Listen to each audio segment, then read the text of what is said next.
Good afternoon সবাইকে। আমি রং পাগল, স্টোরি অফ রং পাগলের সবাইকে ওয়েলকাম।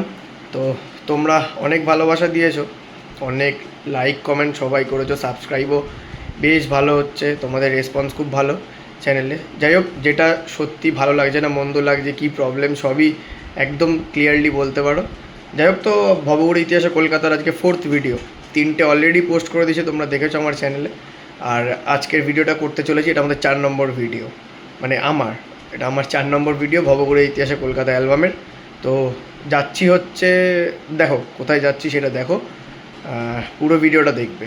অনেক ঘোরার বেশ সুন্দর জায়গা কলকাতার, খুব সুন্দর ঘোরার জায়গার মধ্যে, আমি তো প্রতি রোববার যাই, ঘোরার জায়গার মধ্যে একটা হচ্ছে এই আমাদের 4th ভিডিওটা যেটা আসতে চলেছে। চলো দেখতে থাকো, টাটা। তো দেখে বুঝতেই পারছো আমাদের আজকে গন্তব্য হচ্ছে কলকাতার শিল্পীপাড়া, মানে কুমোরটুলি। শোভাবাজারে অবস্থিত এই কুমোরটুলি, এই যে লাল মন্দির, তো অনেকেই চেনে যারা কলকাতা থাকে বা কলকাতার বাইরে। খুব বিখ্যাত একটি কালী মন্দির। লাল মন্দির থেকে বাঁদিকে টার্ন নিয়ে সোজা চিতপুর ট্রাম লাইনের ওপর গিয়ে রাস্তাটি পড়ে।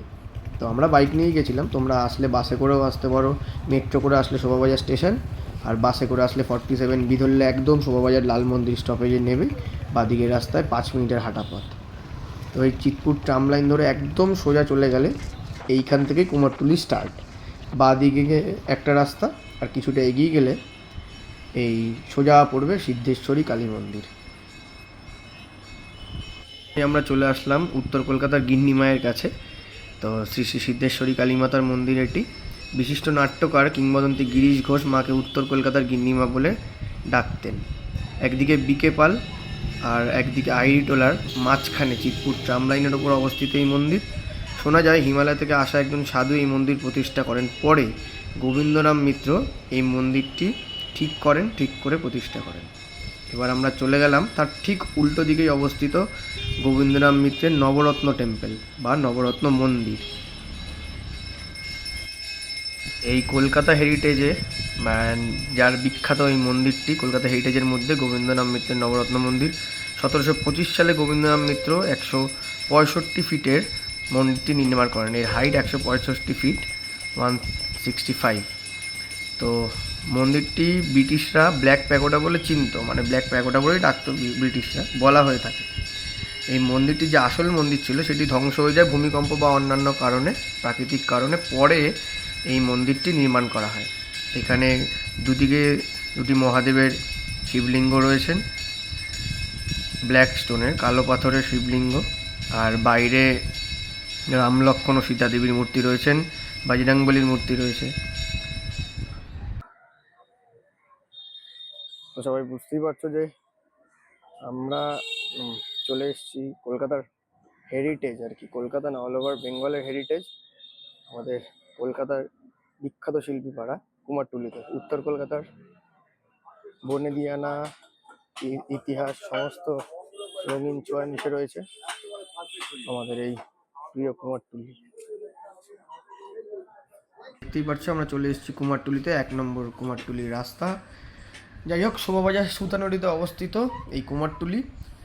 বাংলার প্রথম দুর্গাপুজো আমাদের মনে করা হয় 1606 সালে অবিভক্ত বাংলায় নদিয়া জেলার ভবানী মজুমদার এই দুর্গাপুজোর প্রচলন করেন। পরে কৃষ্ণনগর থেকে 17 শতকের গোড়ার দিকে আস্তে আস্তে কুমোররা কলকাতায় আসতে শুরু করে ব্যবসায়িক এর জন্য, লাভের জন্য। পরে নবদ্বীপ, শান্তিপুর, কৃষ্ণনগর বিভিন্ন জায়গা থেকে আয়ের আশায় কলকাতায় বসবাস শুরু করে শিল্পীরা।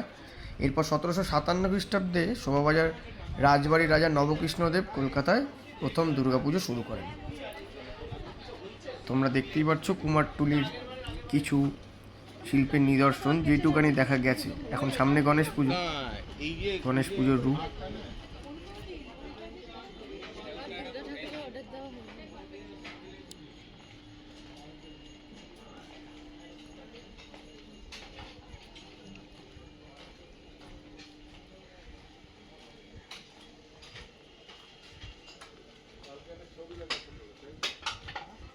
ছবি দিয়ে আসতো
কুমোরটুলির ঠিক পাশেই একটি গলিতে অবস্থিত এই মা ঢাকেশ্বরী টেম্পল।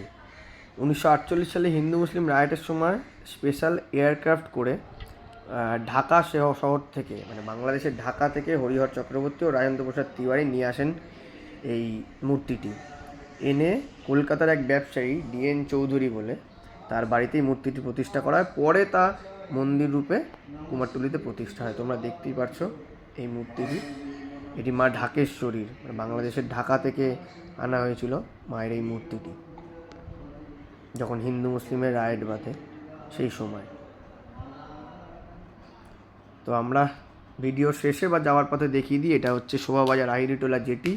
মানে এত সুন্দর আকাশটা লাগছিল, তাই জন্য ভিডিওটা করতে ঢুকেছি। অপূর্ব সুন্দর, মনে হচ্ছে কেউ রং করে দিয়েছে। আমরাও মনে হয় পেপার এত সুন্দর রাখতে পারবো না, যাই হোক ওয়াটার কালার দিলেও পসিবল না। এত সুন্দর মনে হচ্ছে কেউ এঁকে দিয়েছে রং। দেখো, এটা হচ্ছে শোভাবাজার আহিরিটোলা জেটি।